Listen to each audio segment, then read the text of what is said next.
संसार में सबसे अधिक घाव किससे हो सकता है?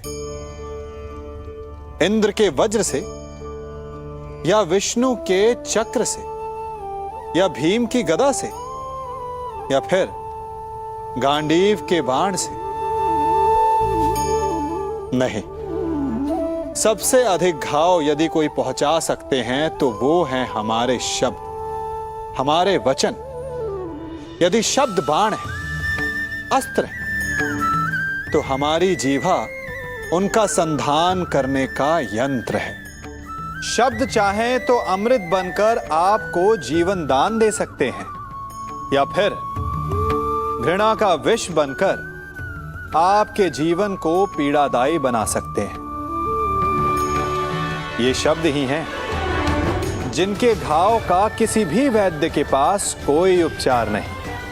इसलिए जो वस्तु जितनी घातक होती है, वही वस्तु उतनी ही अमूल्य भी होती है, और वचन सबसे अमूल्य होते हैं। इसलिए मीठी बोली बोलने का प्रयास कीजिए। अपने हृदय की तुला से तौल कर वचन बोलने का प्रयास कीजिए। आज मैं आप सबको एक कहानी सुनाता हूं। एक दिन गोकुल में दो व्यापारी आए। एक व्यापारी शहद का था, बड़ा मीठा शहद था उसका, परंतु वो गोकुल में टिक नहीं पाया। उसके व्यापार ने घाटा खाया और शीघ्र ही वो गोकुल छोड़कर चला गया। और दूसरा व्यापारी मिर्च का था। पहले दिन वो एक पोटली लाया और दूसरे ही दिन वो पूरी बैलगाड़ी भर कर लाया, और धीरे धीरे पूरी मथुरा में उसकी धाक जम गई। मुझे बड़ा आश्चर्य हुआ, तो मैंने बाबा से पूछा कि ऐसा क्यों कि एक मीठे शहद का व्यापारी कंगाल हो गया और एक मिर्च का व्यापारी धीरे धीरे नगर सेठ बन गया। बाबा मुस्कुराए और उन्होंने कहा कि मीठी बोली बोलने वाले की तीखी मिर्च भी बिक जाती है, और जो कड़वी बोली बोलता है उसका मीठा शहद भी नहीं बिकता। वाह, कितने उत्तम विचार हैं उनके। और उचित ही है, मनुष्य अपने जीवन में सदैव अपने वचनों से उठता है और अपने वचनों से ही गिरता है। इसलिए अपने जीवन में सदैव मीठी बोली बोलने का प्रयास कीजिए। आपका जीवन सरल हो जाएगा।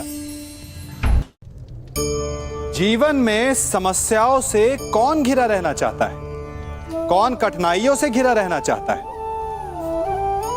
कोई नहीं। आप भी ऐसा नहीं चाहेंगे?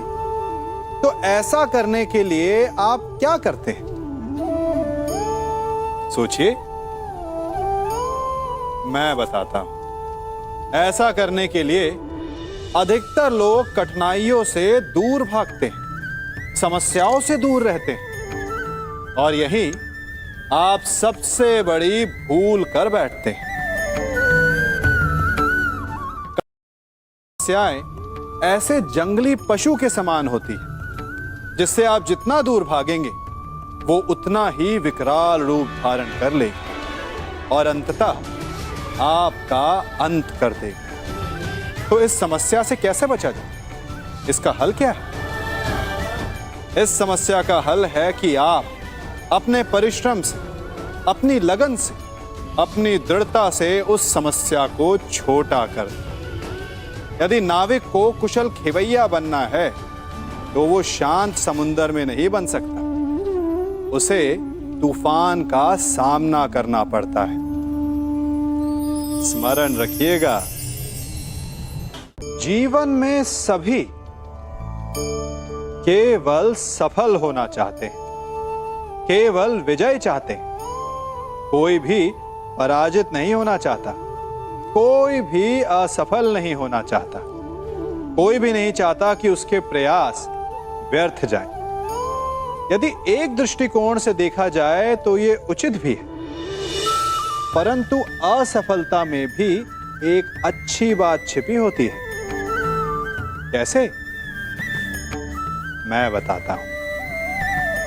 सफलता आपका परिचय संसार को देती है, विजय के पश्चात संसार आपको जानने लगता है और असफलता आपका परिचय संसार से करवाती है। पराजय के पश्चात आप अपने जीवन को जानने लगते हैं। इसलिए सफलता और असफलता से घबराए नहीं। यदि आपकी सोच सकारात्मक रहेगी तो यही असफलता, यही पराजय आपको और अधिक शक्तिशाली बनाकर प्रस्तुत करेगी और जीवन में विजयी बनाएगी। होना भी चाहिए। जब वो हर स्थान पर पराजित हो जाता है, हर मोड़ पर असफल हो जाता है, टूट जाता है, तो वो कहता है कि यदि भगवान ने एक द्वार बंद किया है तो वो दूसरा द्वार अवश्य खोल देंगे। आपके साथ भी ऐसा ही होता है ना? तो बताइए, यदि ये सत्य है तो ऐसा क्यों होता है कि कई लोग असफल होते हैं?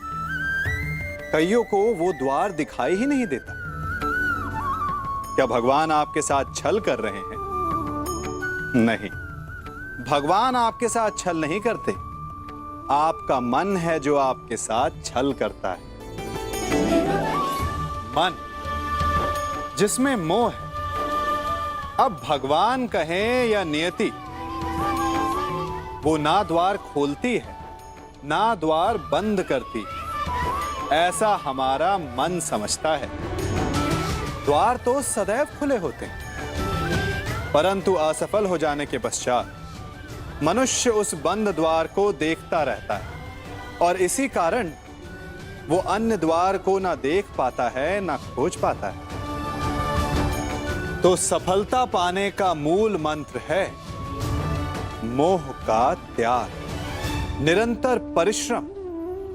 और फिर देखिए, आपको अपने जीवन में सारे मार्ग खुले हुए मिलेंगे। मनुष्य जीवन की परीक्षा में सफल होने के लिए क्या नहीं करता? वो परिश्रम करता है, दौड़ भाग करता है, और ये सब करने के पश्चात भी जब उसका काम नहीं बनता तो वो नकल करता है ना? तनिक लौटिए अपने बचपन में, स्मरण कीजिए अपने बचपन की स्मृतियों का। क्या स्मरण हुआ? विद्यालय में जब आप परीक्षा देने जाते थे तो क्या होता था? आप ना सही, परंतु कोई ना कोई सफलता पाने के लिए नकल करता ही था और उत्तीर्ण भी हो जाता था, है ना? परंतु जीवन की परीक्षा ऐसी नहीं होती। नकल करने वाला सफल नहीं होता। कारण विद्यालय में सबके प्रश्न पत्र एक होते थे, परंतु जीवन के प्रश्न पत्र और उनकी कठिनाई सबके लिए भिन्न होती। तो निश्चित रूप से उनके उत्तर भी भिन्न होंगे ना। इसलिए यदि आपको जीवन में सफलता पानी है तो नकल ना कीजिए। स्वयं के प्रश्नों का उत्तर स्वयं ढूंढिए और सफलता आपकी ही होगी। मनुष्य की लालसा बड़ी विचित्र होती है। सफलता पाने के लिए वो अंधी दौड़ में भाग लेता है। जीवन का लक्ष्य पाने के लिए वो जीना छोड़ देता है। स्वयं को और अपने समय को ऐसे व्यय करता है जैसे कि वो अमर है, कभी मरेगा ही नहीं। और जब मृत्यु की घड़ी समीप आती है तब उसे आभास होता है कि वो वास्तव में कभी जिया ही नहीं। रक्त श्वेत बहाकर, अपना स्वास्थ्य बिगाड़कर असीमित धन कमाते हैं और फिर उसी बिगड़े स्वास्थ्य के उपचार के लिए उसी धन को पानी की भांति बहाते हैं और अंत में खाली हाथ रह जाते हैं। है ना विचित्र बात? तो किया क्या जाए? इस समस्या का हल क्या है? इस समस्या का हल है शांति। अपना मन शांत रखिए और अपने जीवन का हर क्षण ऐसे जियो जैसे कि आज आपका अंतिम दिन हो। अपने जीवन में इतनी शांति से ज्ञान अर्जित करो जैसे कि आप अमर हो। मरना तो एक ना एक दिन सभी को है, परंतु इस विधि से आपका जीवन सरल, संपन्न और सफल हो जाएगा। कल मुझे व्यापार में बहुत हानि हुई, कहीं भविष्य में फिर से हानि तो नहीं होगी? मनुष्य भी अपने जीवन में विभिन्न प्रकार के चिंतन करता है। जो बीत गया उसके विषय में रोता है और आने वाले कल अपने भविष्य से भयभीत रहता है। क्या आप भी कहीं इसी प्रकार के चिंतन में डूबे तो नहीं रहते? तनिक सोचिए, जो बीत गया उसे बदला नहीं जा सकता, अर्थात उसके विषय में शोक मनाकर कोई लाभ नहीं। और जो आने वाला भविष्य है, जिसके विषय में कोई नहीं जानता कि कल क्या होने वाला है, उसके विषय में भी चिंता करने से कोई लाभ नहीं। यदि आपको वास्तव में जीवन जीना है तो आज, अभी में जी। यदि आपका आज संवर गया तो आपके अतीत में जो हानि हुई थी उसकी पूर्ति हो जाएगी और आपका आने वाला भविष्य भी संवर जाएगा।